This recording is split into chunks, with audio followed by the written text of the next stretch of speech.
Hola, bienvenidos a este repaso del curso de filosofía de Prepanet. En este video vamos a ver el módulo 3, la filosofía y el conocimiento humano, sus límites, estructura y alcance.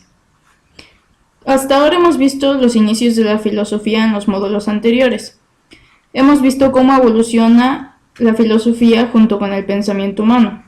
Al principio se hablaba de la verdad con una visión cristiana. En este módulo vamos a analizar el Renacimiento y la época de las luces o la Ilustración, en donde se enfatiza la razón. En este módulo hablaremos también sobre los métodos que llevaron a los filósofos al conocimiento. Algunos filósofos apoyan que el uso de la razón humana, además de usar el método lógico-matemático, es la forma de llegar a la verdad. Otros argumentan que la experiencia vivida es la que da lugar al conocimiento y la experiencia y se obtiene a través de la percepción sensorial.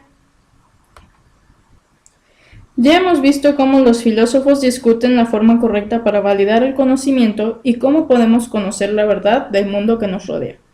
En Grecia encontrábamos a los sofistas que defendían que la razón humana no es una capacidad suficiente para conocer la realidad y por eso creían que no era posible conocerla. En contra estaban Aristóteles, Platón y Sócrates, quienes discutían que sí era posible. Después encontramos en la época medieval que a los filósofos que creían que un hecho que conocemos como hecho es nuestra propia existencia, la de los demás y la del mundo físico basados en nuestros sentidos. En este módulo ahora vamos a hablar sobre la época del Renacimiento, donde con el conocimiento científico llega esta época del Renacimiento, con científicos muy reconocidos como como Isaac Newton y como Galileo Galilei. Y así con el Renacimiento termina la escolástica y llega una revolución de ideas dividida en dos ramas que son el Renacimiento y la Ilustración. El Renacimiento inicia en Europa con su cuna en Italia, en los siglos XV y XVI. Llega a cambiar el arte, la literatura y la filosofía.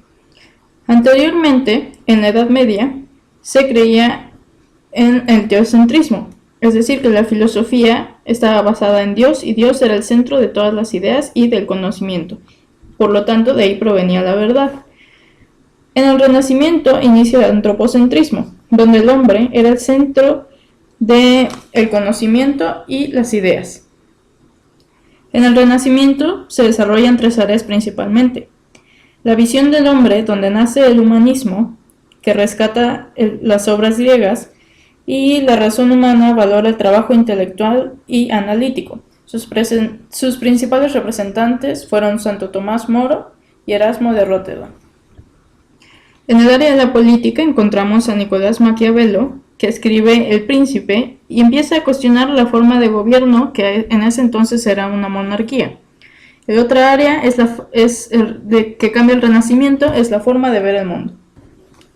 La otra rama es la Ilustración, que se desarrolla en los siglos XVII y XVIII.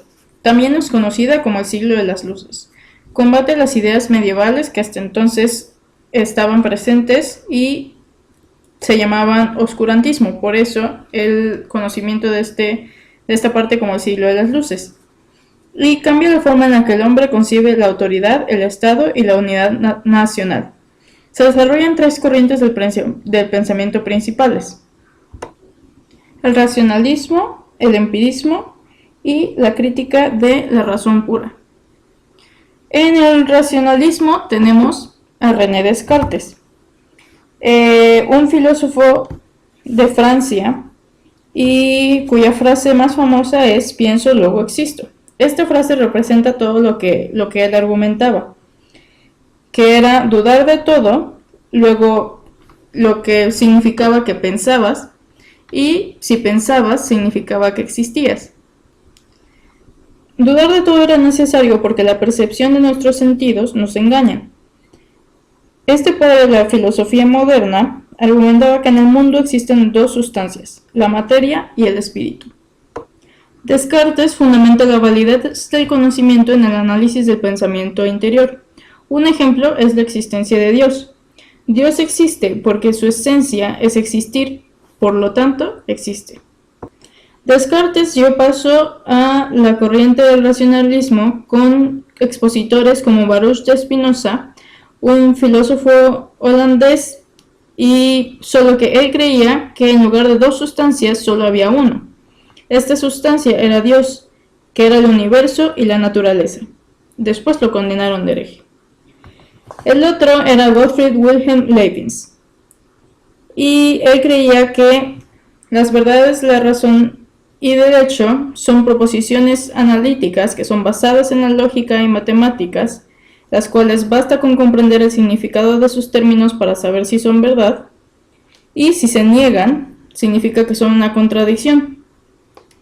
Estas son las verdades de razón, y las verdades de hecho son las proposiciones sintéticas, las que analizan hechos para saber si son verdad, y se basan en conocimientos científicos, y su negación significa ignorancia. En contra del racionalismo encontramos el empirismo inglés. El racionalismo defiende la razón, mientras que el empirismo inglés defiende la experiencia que proviene de los sentidos como fuente de la verdad. Como representantes tenemos a John Locke, que estaba en contra de las ideas de Descartes. Él creía que los sentidos eran la forma de llegar a la realidad exterior, y clasificaba las características primarias como exteriores y no subjetivas, y las secundarias como subjetivas. Él apoya la ciencia porque observa y experimenta. También tenemos en esta misma rama a George Berkeley. Él creía que solo podíamos estar seguros de nuestra propia existencia, de nuestra mente y de nuestras propias experiencias.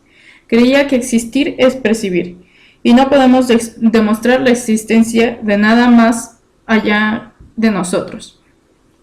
Pero tenemos a Samuel Johnson, que refuta a Berkeley pateando una piedra y comprobando así que la piedra existía y por lo tanto podría comprobar algo más que no fuera él mismo.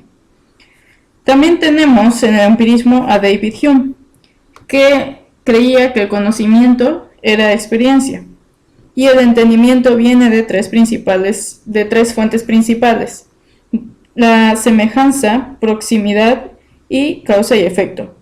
Su postura era una postura escéptica a la realidad, ya que somos unas de percepciones, es decir, que todo lo que sabemos viene por medio de lo que experimentamos. Immanuel Kant, sin embargo, fue un filósofo que une tanto el empirismo junto con el racionalismo en su idea filosófica.